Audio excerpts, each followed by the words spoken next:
నా పేరు ప్రతిభ. నేను వచ్చేసి గన్నవరం నుంచి వస్తున్నాను. నాకు వచ్చేసి డిగ్రీ బిఎస్సి కంప్యూటర్స్ చేశాను నేను కంప్లీట్ గా. అలాగే 2 years టీమ్ లీడర్ గా వర్క్ చేశాను ఏజిఎస్ లో. అలాగే 3 years డేటా మేనేజ్మెంట్ లో వర్క్ చేశాను కార్వేలో.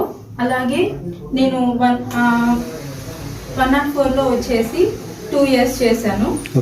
అదేంటంటే జస్ట్ మాకు సిస్టమ్ ఆపరేటింగ్ అన్నమాట. అలాగే నేను ప్రెసెంట్ ఎక్సెల్ లో కూడా వర్క్ చేశాను ప్రీవియస్ గా.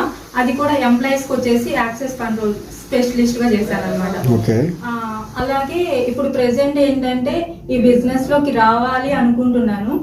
ఇప్పుడు నేను విన్న క్లాస్ ప్రకారం అంటే ఇప్పుడు మన బిజినెస్ ఎలా డెవలప్ చేసుకోవాలి, ఫస్ట్ స్టేజ్ లో ఎలా ఉంటుంది, తర్వాత స్టేజ్ ఎలాగా స్టెప్ బై స్టెప్ మనతో పాటు మన చుట్టుపక్కల ఉన్న వాళ్ళని ఎలా డెవలప్ చేసుకోవాలి, ఎలా లీడ్ చేసుకోవాలి, ఒక బిజినెస్ ని ఎలా ఏ విధంగా మనం డెవలప్ చేసుకుంటే ఎలాంటి ప్రయోజనాలు ఉన్నాయి అనేవి తెలుసుకున్నాను. అలాగే ఇంప్లిమెంట్ చేయాలి అనుకుంటున్నాను.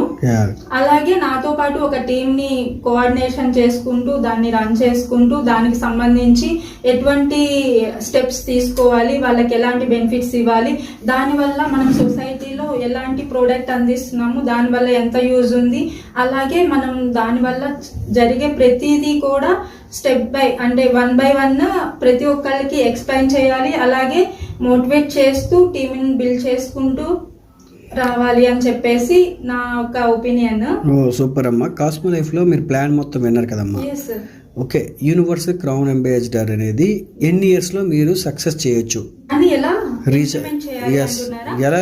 ఏంటంటే ఎలా రీచ్ అవుతామంటే ఇప్పుడు మనం సొసైటీలో ఉన్న వర్క్ చేస్తున్నాము, ప్రతి ఒక్క పీపుల్ కి ఈ బ్రాండ్ గురించి తెలియాలి, అలాగే దీనివల్ల వచ్చే ప్రయోజనాలు తెలియాలి, అలాగే దీనివల్ల ఎంతమంది బెనిఫిట్ అవుతున్నారు అనేది తెలుసుకోవాలి. దాన్ని బట్టి మనము ప్రతిదీ ఇంప్లిమెంట్ చేయాలి. సూపర్ అమ్మా. మరి శాలరీ ఫండ్ గురించి మీ ఒపీనియన్ ఏంటమ్మా? శాలరీ ఫండ్ ఏంటంటే జస్ట్ ఆఫ్ నెంబర్స్ సార్, అదంత ఇంపార్టెంట్ కాదు. మనం ఏంటంటే హెచ్యు అయ్యే కొద్దీ మనకు వచ్చే బోనస్లే ఎక్కువ అన్నమాట. దాన్ని మనం ఏంటంటే ఆ బోనస్ ని రీచ్ అవ్వడానికి ట్రై చేసుకొని దాన్ని శాలరీ అనేది జస్ట్ ఏంటంటే వస్తుంది అంతే, మనం చేసినా చేయకపోయినా. అదంతా ఇంపార్టెంట్ కాదు. మనం ఏదైతే అచీవ్ చేస్తామో దాన్ని బట్టి బోనస్ పెరుగుతూ వస్తుంది. కాబట్టి బోనస్ ని మనం డెవలప్ చేసుకుంటూ అంటే స్టెప్ బై స్టెప్ తీసుకుంటే వచ్చే బోనస్ ని బట్టి మనకి ఎంత ఇంక్రీజ్ ఉంది, మనకి లెవెల్ ఎలా పెరుగుతుంది, ఆ లెవెల్ వల్ల మనకు వచ్చే రెస్పెక్ట్ ఉంటుంది, దాని వల్ల మనకు వచ్చే ఇన్కమ్ ఉంటుంది. సూపర్ అమ్మా, సూపర్. ఫైనల్ గా మీరు కాస్మో లైఫ్ లో ఆపర్చునిటీ ఇస్తే 100% టీమ్ కి సక్సెస్ చేస్తారా లేదమ్మా? డెఫినెట్లీ చేస్తాను సార్. మరి మీరు సక్సెస్ అవుతారని కాన్ఫిడెంట్ గా బిలీవ్ చేస్తున్నారా? కాన్ఫిడెంట్ గా 100%? 100%. Super. Your selected madam. Thank you sir.